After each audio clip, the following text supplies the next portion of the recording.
Warning, we sometimes use swear words on this podcast.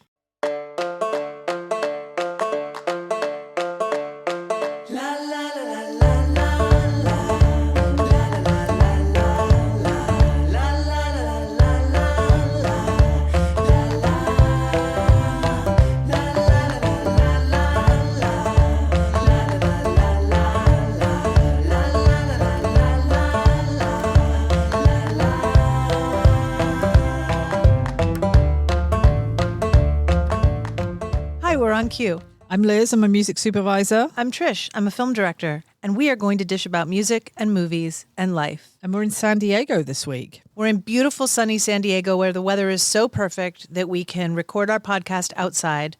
That does mean you might hear some airplanes. You might hear some trucks backing up. You might hear some dogs barking. Yeah. You might hear some birds singing. I hope we hear some birds singing. We're going to be looking at the movie Grosse Pointe Blank today. Yeah, we thought it would be fun to kind of take a deep dive on a single movie that we both love that's very music heavy. Yeah, great soundtrack.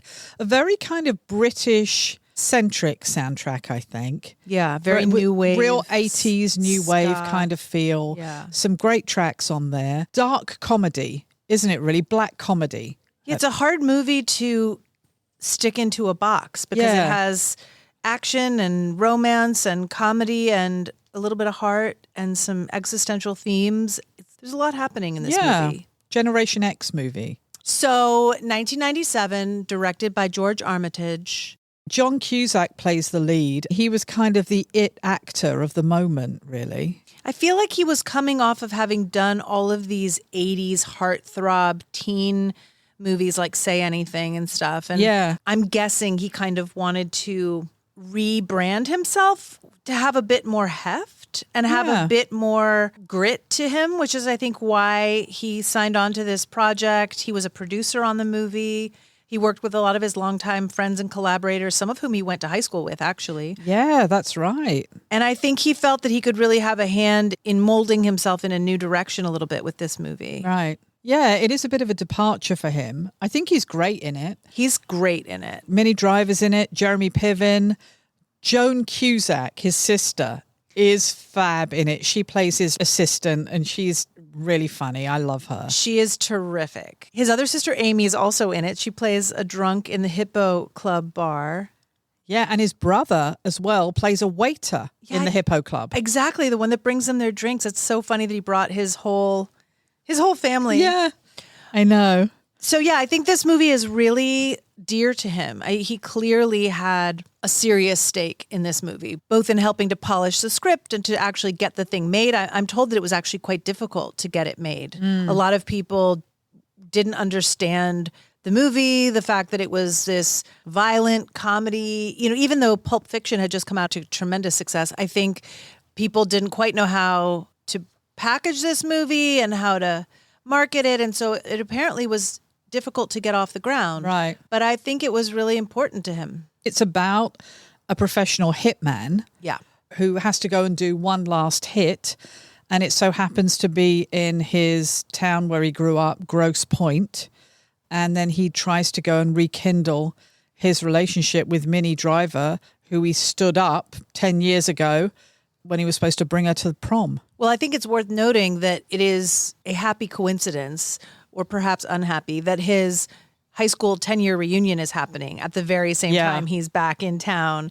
And so all of his old friends surface and all of his old memories surface. He's at this point in his life where he's questioning what he's doing. Yeah, he's definitely at a sort of inflection point where he's wondering how to get out of this industry of killing people. Yeah. And he's being stalked by Dan Aykroyd, who plays a guy named Grosser. Yeah. Who is like a rival assassin. And their sort of friendly rivalry has turned a bit more menacing. Yeah, because he won't join the Hitman Union. He won't join the Hitman Union. So we've got Dan Aykroyd on his tail. We've got a couple of other agents on his tail. But you know what I thought was funny?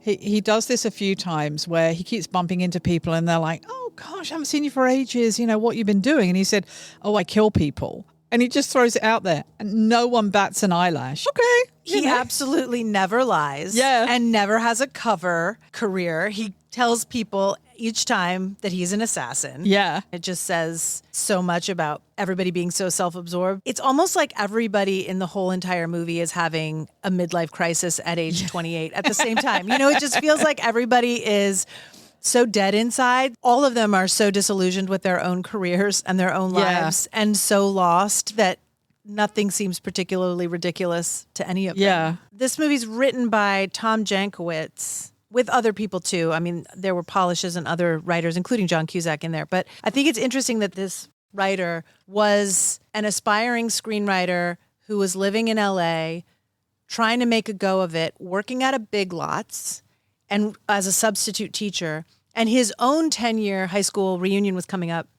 And in a panic, his response to that stress was to write this script and to fantasize himself as a hitman. He apparently named the character that Joan Cusack plays, the assistant whose name is Marcella, he named her after his boss at Big Lots. Oh, really? Yeah. I didn't know that. Yeah, That's I just cute. think the origin story of how the script came to be is kind of cute. Yeah. I loved this film. I thought it was great, but I love the soundtrack even more.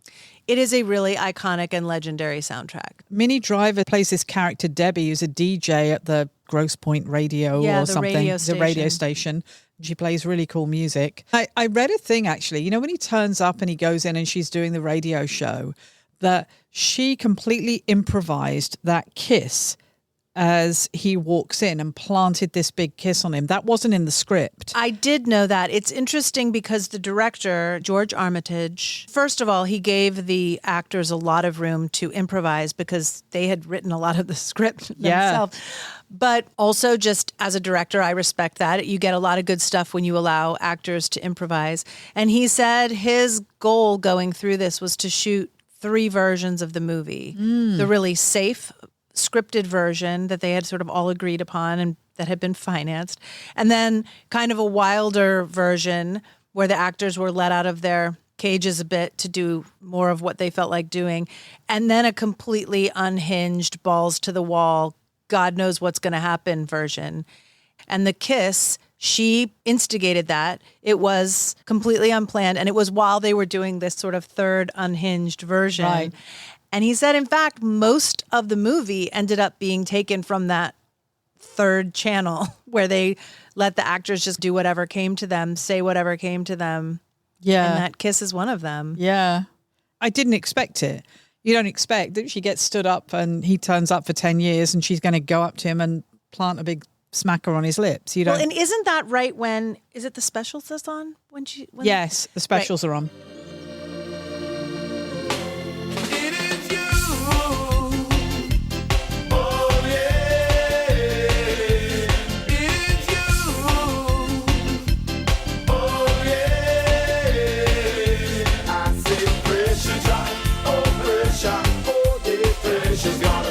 So it's right during that specials song, and I know we're going to get into the music in a minute, but it's right, I believe, when he says, "It is you" in the soundtrack. And I think anthropologists and primatologists have speculated that the reason we kiss each other, which is kind of a weird thing, why do you put your mouth on another person's mouth, is to taste their DNA and to determine whether that person's DNA is compatible with yours. Oh. Although she may have done that completely impulsively, there's probably a really good intuition there that when you want to know who someone is, you taste their mouth. I mean, it's sort of like a dog sniffing another dog's ass. You taste their mouth. And she believed this guy was dead or so long gone. She'd been married and divorced ever since she saw him last. I think she wanted to taste if it was really him. And the fact that it is scored by this song Pressure Drop by the Specials and that right at that moment he's singing "It Is You." Yeah. I think it's quite a smart, clever it's moment. kind of subtle, isn't it? Yeah. Yeah, I like that. Let's get into the music, actually, more broadly. Something that's pretty genius about the way the movie is structured is, as you mentioned, the fact that Minnie Driver's character is a DJ gives them a lot of license to squeeze a ton of songs in there. And the fact that there's this high school reunion, which is in the school gym, a dance, gives them even more reason. So many songs are in this movie. And do you know how many songs are in this movie? I feel like you're going to tell us and it's going to blow our mind. 35. God damn. 35. And there are 2 soundtrack albums. It is a bit wall to wall on the music. You know, when we did that episode right at the beginning, when we started doing On Cue and we talked about I Saw the TV Glow and soundtracks in the 90s, this is at the height of that, I think, when people were putting 35 tracks into film. It was kind of the golden age of soundtracks, as we said back then. And yeah, it's like a mixtape. It's like a mixtape. That's curated for you. Yeah. As we get into talking about the music of this movie, I read a quote in the AV Club that I thought said it so well. It was referring to John Cusack's character, whose name is Martin Blank, and it said, "What Martin can't tell us, the songs do." And I think that's so smart because it is really, really a thoughtful and careful selection of songs and placement of them. They really do, almost like a Greek chorus, narrate the emotional subtext of the scenes in a way that is so smart and sophisticated. Score is done, of course, by Joe Strummer, who is from The Clash. Yes. There's a lot of Clash music in this movie. Rudy Can't Fail.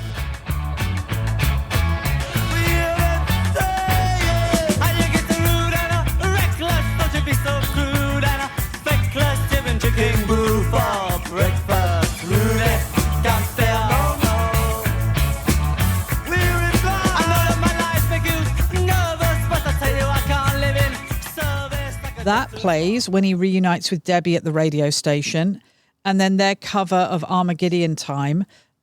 He also wrote a new song for the movie, which I think is on the second soundtrack album. It wasn't on the first one. It's called War Cry.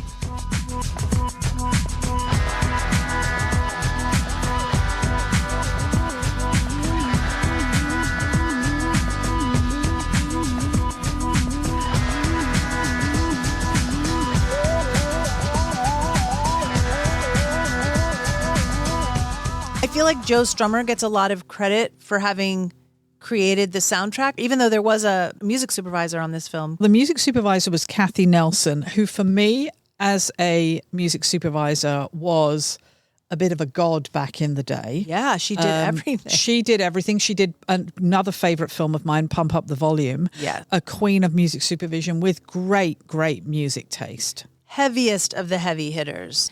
Overall, the music is very 80s. A lot of, like you said, British new wave ska.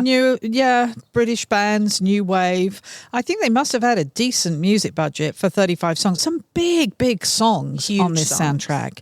So, Liz, do you want to tell us some of the musical moments that really stood out to you? One that I loved was seeing Blister in the Sun by the Violent Femmes. When I'm out walking, I strut my stuff and I'm so strung out. I'm high as a kite, I just might stop to check you out. Let me go on, like I blister in the sun. Let me go on, big hands, I know you're the one. That's used twice. Once when he arrives back in Grosse Pointe, and then again when he's leaving and driving away.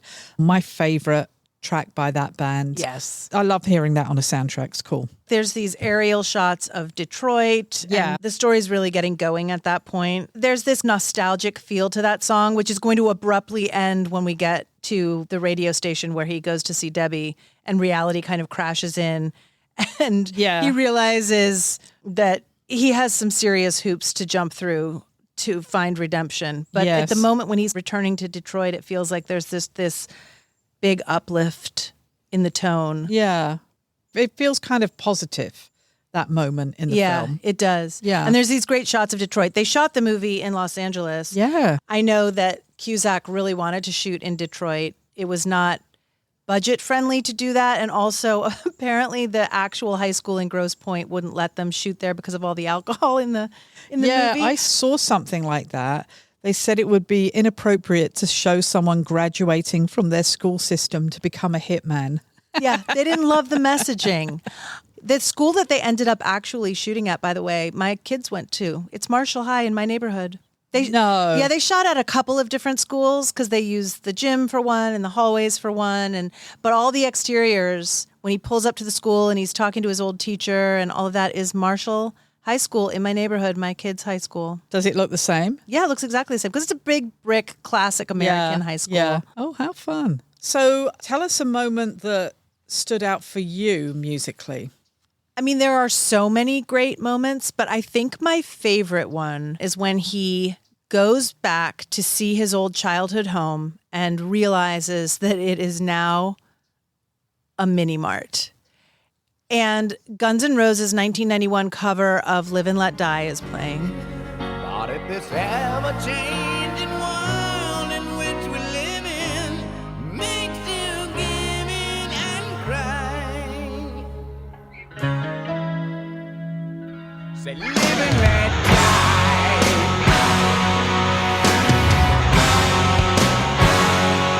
Live and let die. It's just such a great song.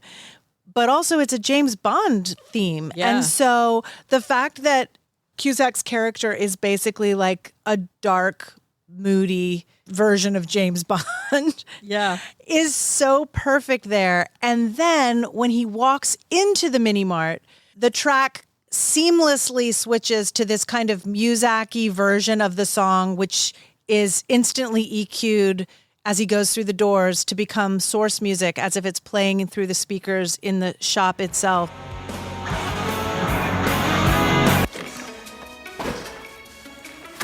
Here's your receipt. Thanks. Have a nice day. You too.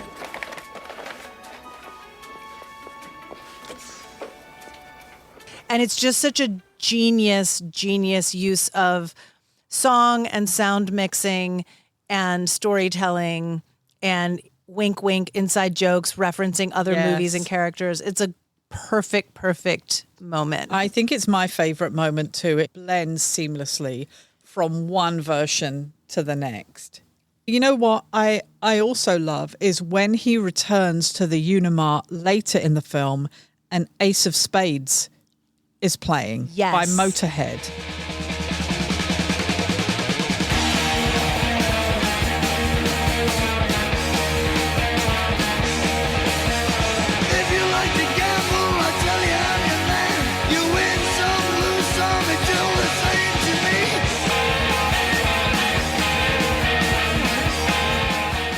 And then the clerk is playing some kind of video game, and then this big shootout happens while this track is playing, and there's all this noise going on. That is the sound design of that moment, of that shootout, blending the actual shootout with the Doom video game shootout. Yeah. And the clerk is clueless. The music, the Motorhead track is coming through his headphones. Yes. But we're hearing it. It's and then he's oblivious to what's going on with this major shootout going on. Totally oblivious. Yeah. Did you notice, by the way, that there's a Quentin Tarantino movie cardboard, like lobby card in the shop that gets blown up in that scene? No. I didn't notice. I had to go back and look for it because I heard that Quentin Tarantino was a very big fan and wanted to be in this movie, and they couldn't make it work out for whatever reason, but he let them blow up the lobby card for his film in that mini mart. Oh gosh, I didn't notice that. That's so it's funny. Really funny.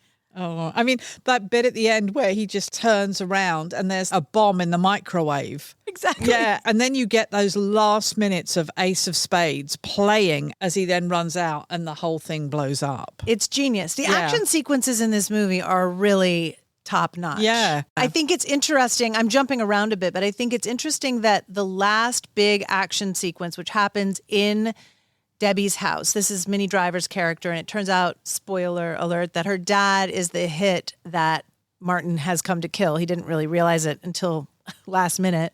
So there's this big shootout in the house, and I love that shootout had no music at all. Yeah. No score. Yes. No needle drops. And when he, in the midst of all this mayhem, declares his love for Debbie, and she's like in the bathtub with her dad, I think. It's this crazy moment. There's no score. There's all of this music, wall-to-wall music, as you said, throughout the whole movie.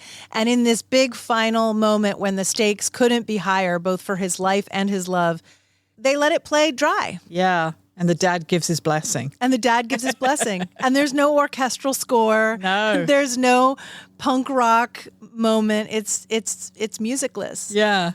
It's cool. So should we talk about the reunion music? Let's talk about the reunion music. Because there's some great stuff. There's the Pixies' Monkey Gone to Heaven. About 10 million pounds of sludge from New York and New Jersey.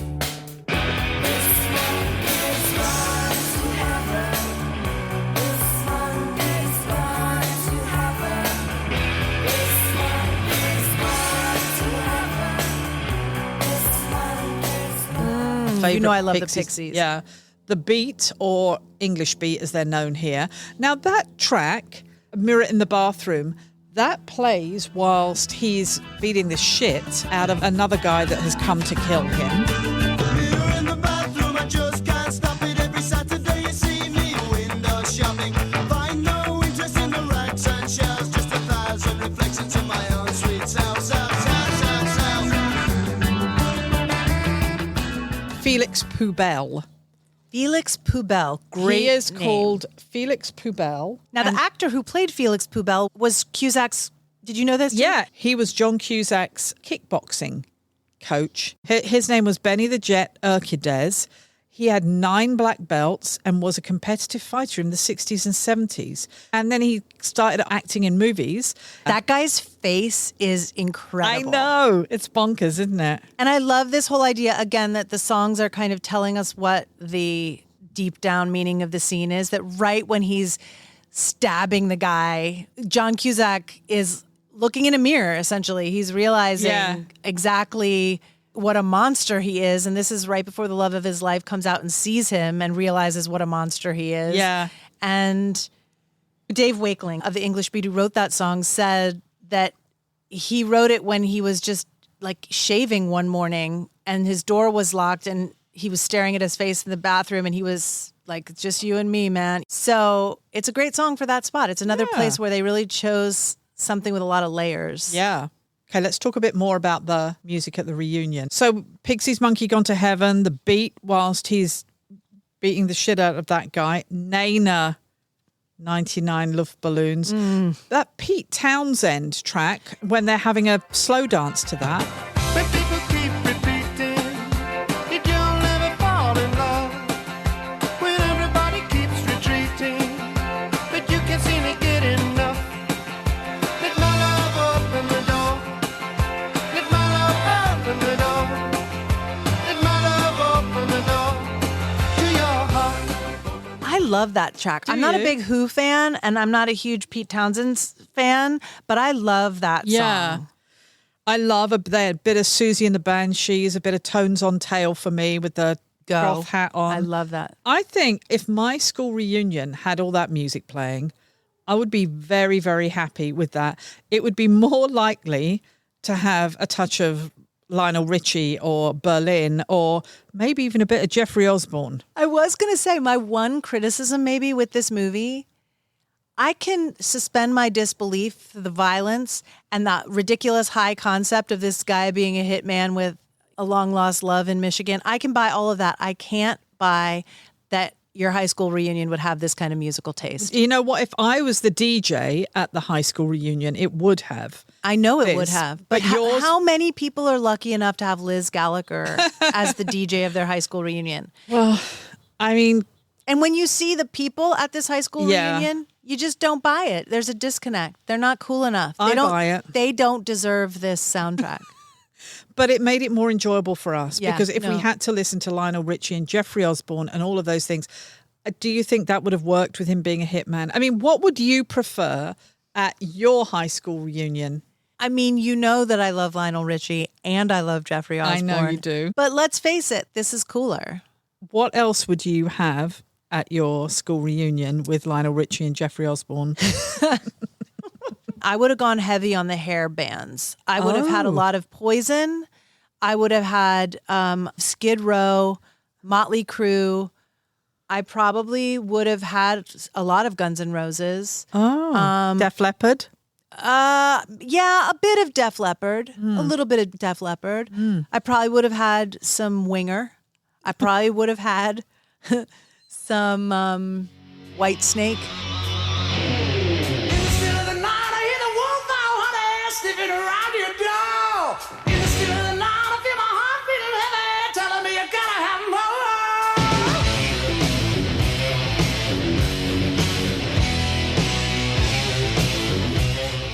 Oh, White Snake. They were huge around 86, weren't they? You know who I would have too? Slaughter. Does anybody remember the band Slaughter? I do.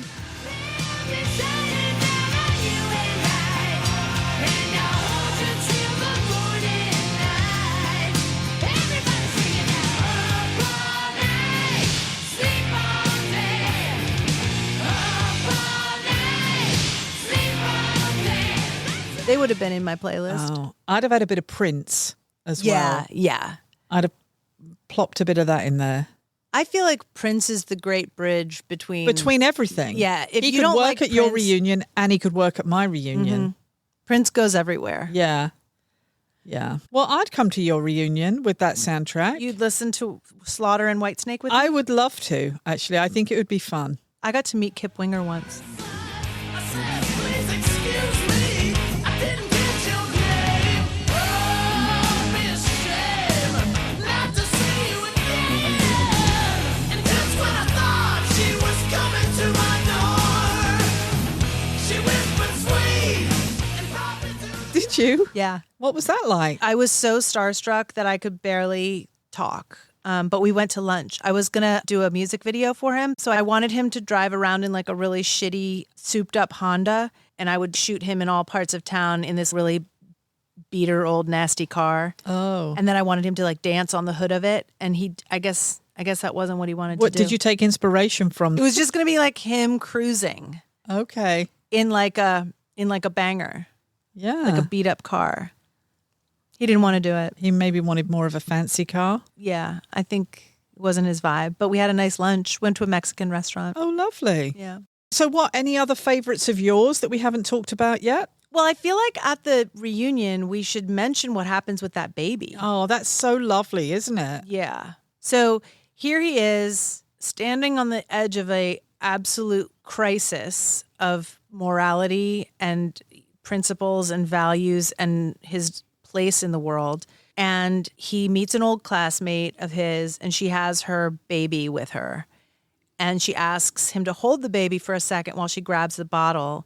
And he's kind of scared to hold the baby. He says a couple silly things. And then while he's holding this child, he gazes deep into this kid's eyes. The baby's like, what, 6 months old? Maybe? Yeah. And they have this big, intense connection. And Queen and Bowie's Under Pressure plays.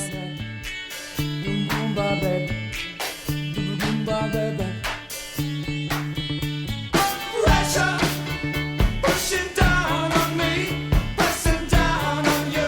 No man has fallen under pressure. And it's just great. It's like he sees the face of God in this baby. And the baby's face is so cute. I mean, how long must that have taken? But the baby has different expressions. And you really feel as though the baby's connecting with him. I mean, that must have taken them ages to shoot that. Baby is such a good actor. Yeah. The only thing I could think about from a shooting perspective, when you see the baby, it's clean, meaning you don't know who he's looking at in real life, right? You're inside Yeah. the gaze. So I'm assuming that it was his mom off camera, right behind the lens that Yeah. he's looking at, because his baby's face is so full of love, adoration, wonder, and awe. Yeah. It's really, really sweet. Yeah, it's lovely. It's a really nice moment. And also John Cusack's face as well. His eyes open Yeah, up. they and both just kind of go moony. It's so cute. It's really cute. And the song is perfect there. Because I feel like in a lot of movies today, they would have scored that. They would have put some kind of schmaltzy violins. But to have an actual song playing that has so much heft to it, Yeah. it's a much less corny, because it's a pretty corny moment. And they decorned it with that song. As we wrap this up, it may be worth noting that there were at least 2 or 3 endings to this movie. Tell us about that. I don't know what the endings are, but Armitage has said that they shot a bunch of different endings. And this is the one they ended up with. I'm trying I'd love to know what they are. I know, me too. Maybe with some deeper digging, we can figure it out. Yeah.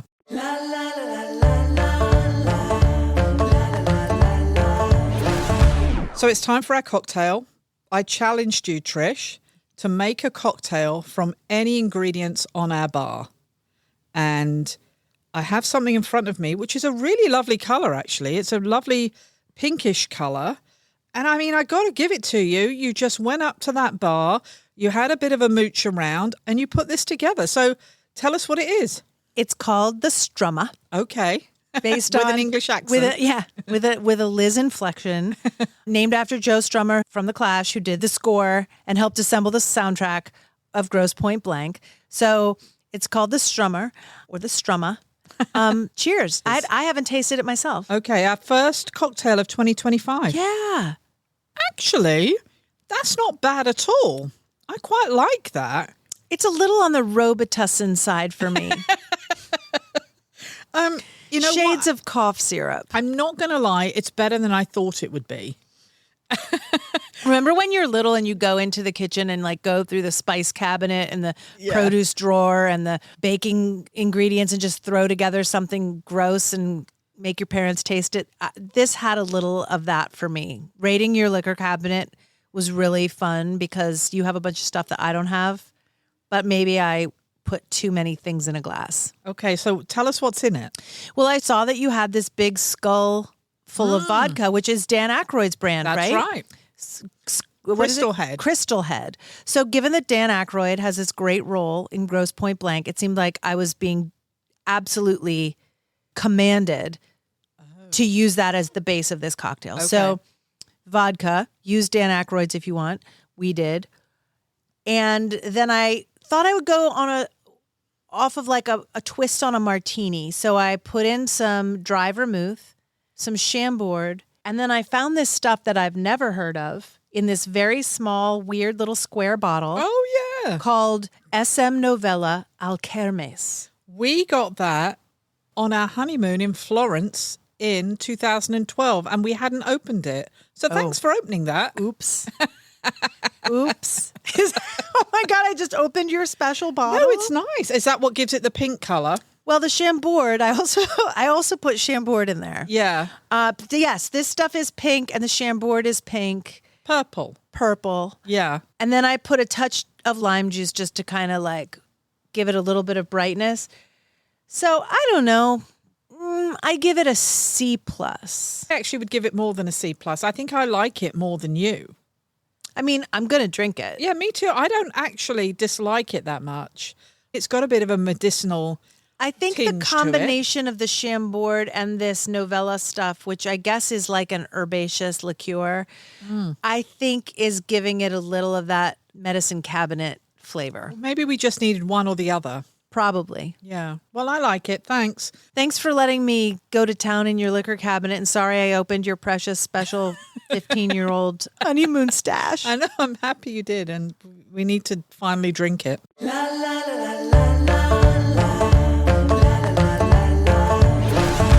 Time for this week's favorite thing. And it's you, Trish. This week I have another book. And this book is called The Red Tarot. It is by a writer and scholar named Christopher Marmolejo. I believe the pronouns are they, them. And this book calls itself A Decolonial Guide to Divinatory Literacy. Crikey. Now, I stumbled across this book in the bookshop of my favorite weird little occult organization up the road from my house. It's called the Philosophical Research Society, which anybody who lives in LA should know about this place. It is a fascinating place. They have all kinds of events. They have a killer occult library, really great bookstore. They have an auditorium where they host all kinds of events, from musical events to book signings to magic shows. Oh. It's a great place, and they have a great bookstore. And I saw this book. It's a tarot book. I bought it. I loved it. I've also been listening to it because Christopher Marmolejo reads it in their own voice on Audible. And then I discovered that Christopher Marmolejo was doing a workshop at the PRS where I bought the book. Oh. So I last week went and did a workshop with them on the Devil card, which we just pulled a few weeks back. Didn't we? So it kind of all came together.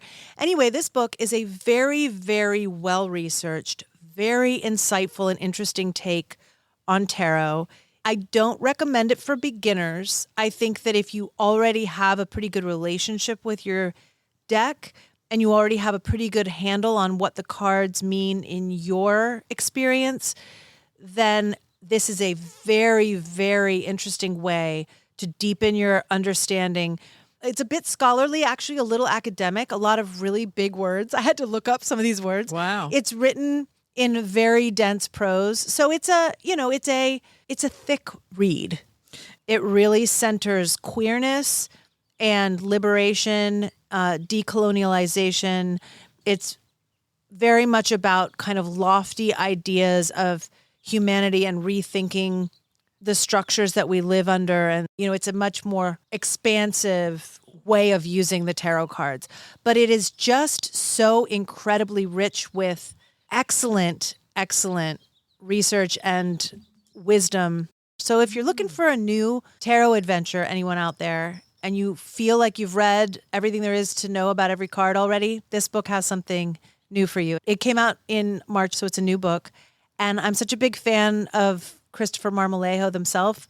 They're just a cool person with rad ideas. Is Christopher Marmolejo, do they do a lot of tarot readings for people? Or? Yes, they have a website and they are Right. available for readings, consultations, teaching, events. Very interesting person. They live in San Diego, actually. No. They're down here, yeah. Oh. So you might want to look them up. Well, that sounds really interesting. And maybe we'll check out Christopher Marmolejo, get a tarot reading. Yeah. When I went to the workshop, they were in a full leather trench coat and a ruby wine-colored turtleneck. I mean, they're like that kind of person with this long raven hair and very enigmatic and mystical. Wow. Yeah. I'm into it. Interesting. Mm-hmm. Well, thanks for that. I'll drop the details about the book and Christopher's website and various offerings. They're on Substack and whatnot. I'll drop them in the show notes. Thank you.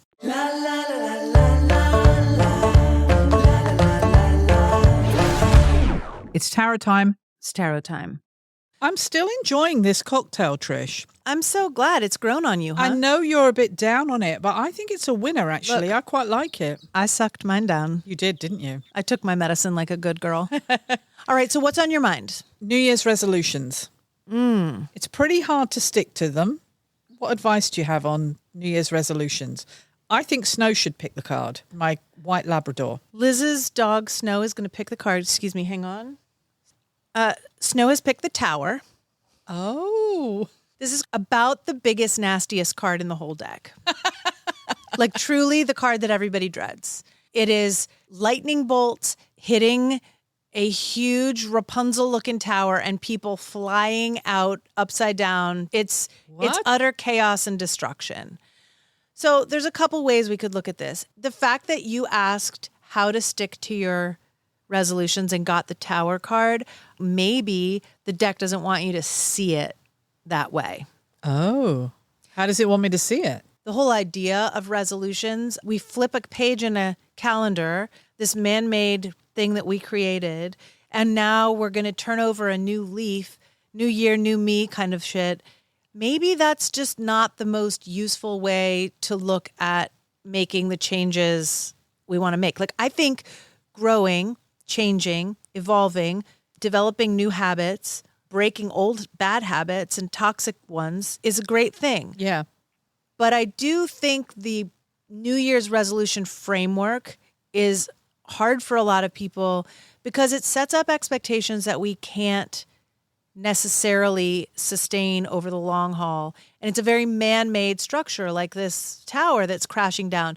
Our lives have chapters and cycles and seasons, and the best way to make a change for the long haul is not to turn over some big new leaf, but to do something slightly different every day for a month, and then slightly differenter for the next month, and slightly differenter for the next month after that. So that by the time we get to this time next year, we've actually made a lot of huge changes in our lives, but we didn't wake up one morning as a new person with new schedules and habits and gym memberships and diet plans and exercise regimens and meditation sessions. We work up to that gradually.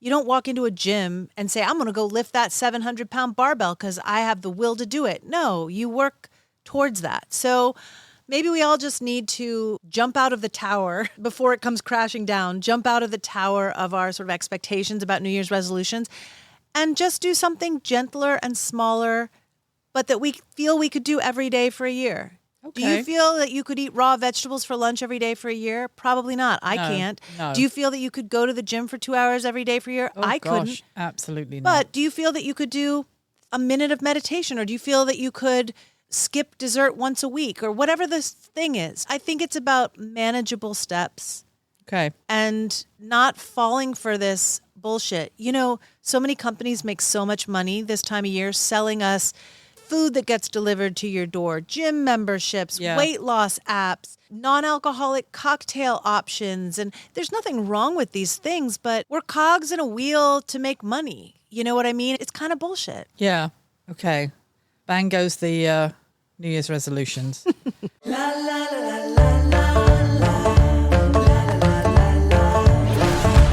So Liz, do you have a song to kick off 2025 for us? I do. A band that I loved in 2024 called Frico.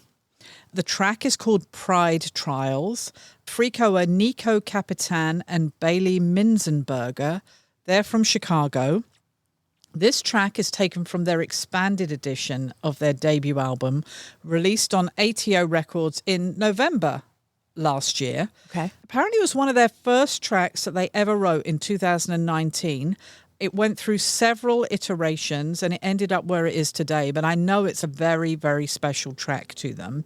They start a big US tour in February, come to LA on May the 9th, and they're down here in San Diego on May the 10th, where I'll be. I'm going to go see them on May the 10th. So it's a great track, a band to look out for. Thanks to Lysandra at Third Side, Mary Kate at ATO for giving us approval. This sounds like a perfect way to start a new year. Before we get into it, let's just remind everybody, hit us up at hello@oncuepodcast.com or show up in our DMs or in the comment section where you listen to your podcast. Send us a voice note. Get in touch with us. Let us know if you have anything you want us to talk about. Check out our On Cue Spotify page, where every week we put up a playlist from this week's episode of all the music. We have our record of the week up there. Sometimes we stick some extra bits and pieces up there too. So check that out. And with that business tied up, let's go listen to this track and get ourselves into January, shall we? Yes, please. We will see you Next Tuesday. right on cue.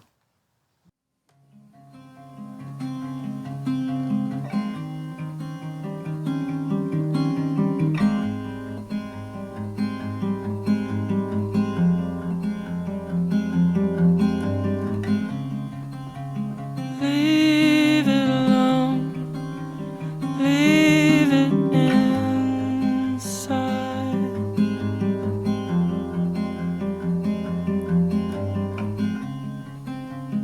Wait till it grows, wait till it dies.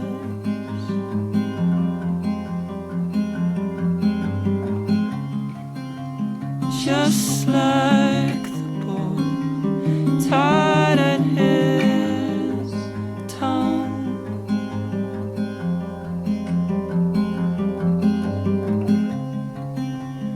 Taught to ignore father and son.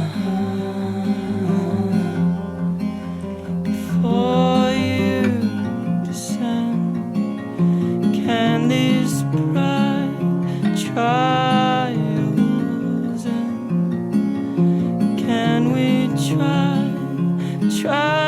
to pretend we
pretend we made amends.